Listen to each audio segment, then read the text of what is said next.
नमस्कार साथियों, पेंशन धारकों, हमारे चैनल से जुड़ने के लिए आपका स्वागत है। तो दोस्तों, आपसे निवेदन है कि वीडियो देखने से पहले हमारे चैनल को सब्सक्राइब करें, वीडियो को लाइक करें, बेल आइकन प्रेस करें ताकि हम खबर रिलीज करें तो आप तक सबसे पहले मैसेज पहुंच सके। चलो खबर का सिलसिला शुरू करते हैं। तो साथियों, खबर सुनिए। अगर आप पेंशन भोगी है या सीनियर सिटीजन है, या अगर आपके घर में कोई सीनियर सिटीजन या पेंशन भोगी है, तो आपके लिए बहुत ही महत्वपूर्ण खबर आ चुकी है।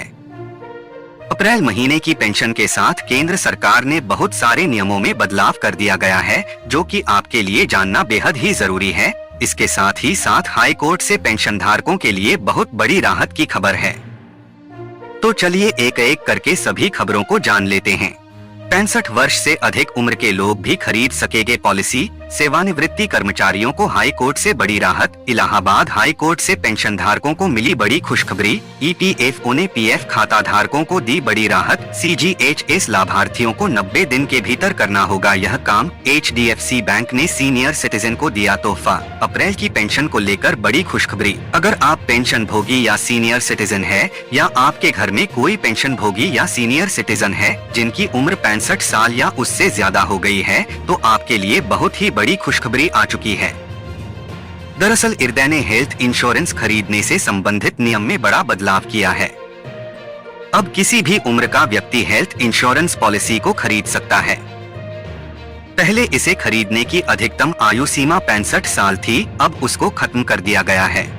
सेवानिवृत्ति और पेंशन संबंधित लाभ पाने के लिए पेंशन भोगी सालों साल कानूनी लड़ाइयां लड़ते हैं, लेकिन अब उनके लिए बहुत ही बड़ी राहत की खबर आ चुकी है। पंजाब और हरियाणा हाई कोर्ट ने बहुत ही बड़ी खुशखबरी दी है। अब आपको सालों साल कोर्ट कचहरी या विभागों के चक्कर लगाने की जरूरत नहीं पड़ेगी। अब सेवानिवृत्ति और पेंशन से संबंधित लंबित मामलों की सुनवाई हर रोज कोर्ट में होगी और इसका निवारण हर रोज किया जाएगा। लंबित मामलों पर संज्ञान लेते हुए हाई कोर्ट के जस्टिस गुरप्रीत सिंह ने यह आदेश पारित किया है। इलाहाबाद हाई कोर्ट ने गलत वेतन भुगतान के आधार पर ग्रेच्युटी में से काटी गई राशि को 6% ब्याज के साथ वापस करने का आदेश दिया है। सेवा के दौरान कर्मचारी को अगर गलत वेतन निर्धारण के कारण अतिरिक्त राशि का भुगतान कर दिया गया था, तो उसकी वसूली ग्रेच्युटी से की गई थी।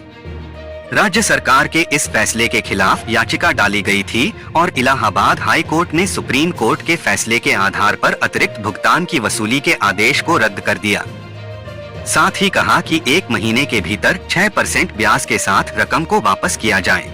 कर्मचारी भविष्य निधि संगठन यानी ईपीएफओ ने पीएफ खाता धारकों को बहुत ही बड़ी राहत दी है। अब पीएफ निकासी के नियम में बड़ा बदलाव कर दिया गया है। अब अकाउंट होल्डर अपने या अपने आश्रित के इलाज के लिए खाते से 1 लाख रुपए तक की राशि निकाल सकता है। पहले यह लिमिट 50,000 रुपए थी, जिसको बढ़ाकर 1 लाख रुपए कर दिया गया है। यह बड़ा बदलाव 16 अप्रैल 2024 से लागू हो चुका है। केंद्र सरकार स्वास्थ्य योजना सीजीएचएस के लाभार्थियों के लिए बड़ी अपडेट है। 15 अप्रैल 2024 को एक आदेश जारी किया गया। उसके अनुसार आभा आईडी बनाने की समय सीमा बढ़ा दी गई है। साथ ही सीजीएचएस आईडी को आभा आईडी नंबर से लिंक करने की समय अवधि को बढ़ाया गया है। सितंबर 2024 तक आपको आभा आईडी नंबर बनवा लेनी है और दिसंबर 2024 तक सीजीएचएस आईडी को आभा आईडी नंबर से लिंक करना है। एचडीएफसी बैंक सीनियर सिटीजन को 50% से अलग 25% का एक्स्ट्रा ब्याज दे रहा है। यह आपकी रेगुलर एफडी से थोड़ा ज्यादा ब्याज है। सीनियर सिटीजन को 5 साल 1 दिन से लेकर 10 साल की एफडी पर 7.75% का ब्याज दे रहा है। सीनियर सिटीजन केयर एफडी में निवेश की आखिरी तारीख 11 मई 2024 है। पेंशन धारकों का महंगाई भत्ता 50% हो चुका है, लेकिन बहुत सारे पेंशन धारकों को इसका भुगतान नहीं किया गया। ऐसे में अप्रैल महीने की पेंशन के साथ 50% डीए का भुगतान किया जाएगा। इसके साथ ही जिनको अरियर नहीं मिला है, उनको इसका भी भुगतान किया जाएगा। अप्रैल महीने की पेंशन 25 तारीख तक आपके खाते में जमा हो जाएगी। स्पर्श से जो पेंशन लेते हैं, तो उनकी पेंशन 30 तारीख तक खाते में आ जाएगी। पंजाब और हरियाणा हाई कोर्ट ने एक महत्वपूर्ण फैसले में पेंशन धारकों को बहुत ही बड़ी राहत दी है। अब रिटायरमेंट के बाद पूरी पेंशन प्राप्त करने के लिए 15 साल का इंतजार नहीं करना पड़ेगा। हाई कोर्ट के इस आदेश के अनुसार अब 12 साल के बाद ही पूर्ण पेंशन का भुगतान किया जाएगा। इसके साथ ही जानेंगे पेंशन बेचने के फायदे और नुकसान क्या है, तो चलिए पहले जान लेते हैं कम्यूटेशन क्या होता है। जब कर्मचारी रिटायर होते हैं तो उनके पास ऑप्शन होता है कि वे अपनी पेंशन का एक हिस्सा बेच सकते हैं।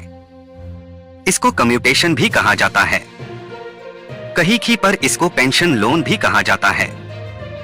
नाम कोई भी हो, लेकिन कहने का मतलब साफ है कि कर्मचारी 40% हिस्सा बेचकर एक साथ अच्छा खासा पैसा ले सकते हैं, लेकिन इसके बदले में आपकी पेंशन में से कटौती होगी और ये कटौती पूरे 15 साल तक होगी। 15 साल के बाद आपको फुल पेंशन मिलना शुरू होगी।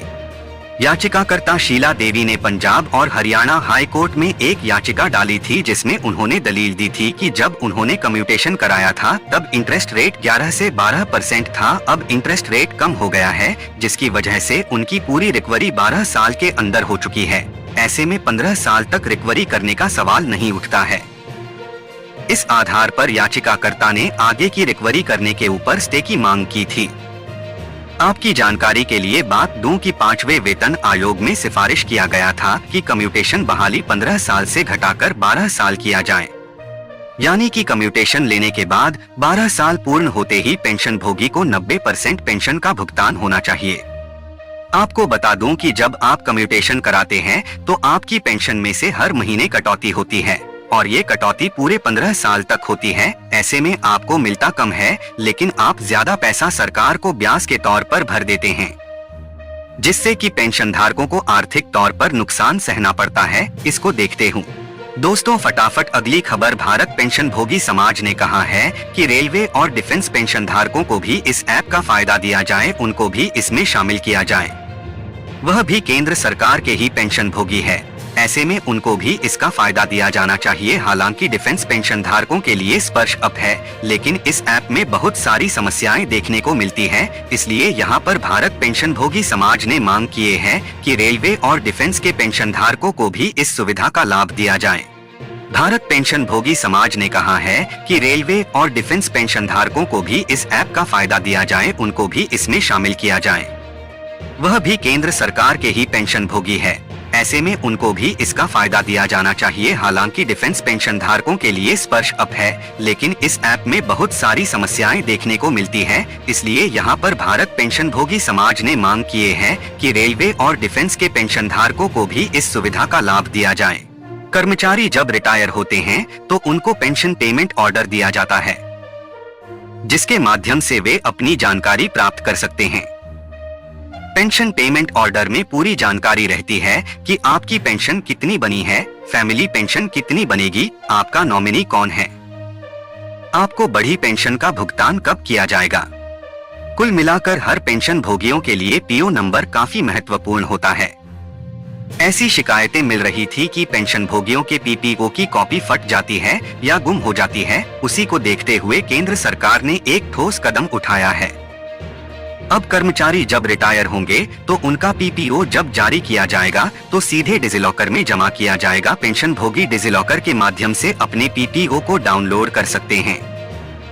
अगली फटाफट खबर सुनिए दोस्तों। कर्मचारियों और पेंशन धारकों के लिए 3 बड़ी खबर आ चुकी है। पहली बड़ी खबर है, आपकी पेंशन में सीपीएओ की तरफ से बड़ा बदलाव किया गया है।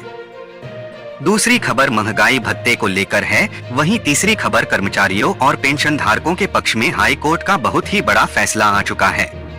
कर्मचारी पेंशन भोगी को अधिक भुगतान हुआ है तो उसकी वसूली माफी को लेकर केंद्र सरकार के वित्त मंत्रालय व्यय विभाग के द्वारा महत्वपूर्ण सर्कुलर जारी किया गया है। कर्मचारी जब रिटायर हो जाते हैं तो उसके बाद भी उनको अधिक भुगतान की वसूली के नोटिस आते हैं। ऐसे में पेंशन भोगी परेशान हो जाते हैं। उनकी कोई गलती नहीं रहती, फिर भी वसूली के नोटिस क्यों आते हैं। ऐसे में अब आपके लिए बहुत बड़ी खुशखबरी आ चुकी है कि कुछ सेवा शर्तों के आधार पर अब अधिक भुगतान की वसूली वेवर ऑफ रिकवरी नहीं होगी। भारत पेंशन भोगी समाज ने केंद्र सरकार को अवगत कराया है कि पेंशन भोगी हमारे समाज में एक महत्वपूर्ण भूमिका निभाते हैं। फिर भी पेंशन प्रणाली में एक चिंताजनक असमानता मौजूद है जो 2006 से पहले सेवानिवृत्त हुए लोगों पर गलत प्रभाव डाल रही है। ऐसे में पेंशन का भेदभाव तत्काल प्रभाव से खत्म करने की आवश्यकता है। भारत पेंशन भोगी समाज ने कहा कि भारत का संविधान सभी नागरिकों को मौलिक अधिकारों की गारंटी देता है। संविधान के अनुच्छेद 14 के तहत सभी को समानता का अधिकार दिया गया है। यह जीवन के हर क्षेत्र में फैला हुआ है, जिसमें पेंशन योजनाओं जैसी सरकारी नीतियां भी शामिल हैं। ऐसे में सभी की पेंशन एक समान होनी चाहिए। पेंशन को लेकर भेदभाव खत्म होना चाहिए। आपको बता दूं कि कार्मिक और पेंशन विभाग DPPW ने छठे केंद्रीय वेतन आयोग CPC के तहत 2 अलग-अलग फॉर्मूले लागू किए हैं। एक 2006 से पहले के लिए और दूसरा 2006 के बाद के रिटायर लोगों के लिए। इससे एक बड़ा मतभेद पैदा होता है, जिसके परिणामस्वरूप 2006 से पहले के पेंशन भोगियों और उनके परिवारों की पेंशन राशि काफी कम हो जाती है।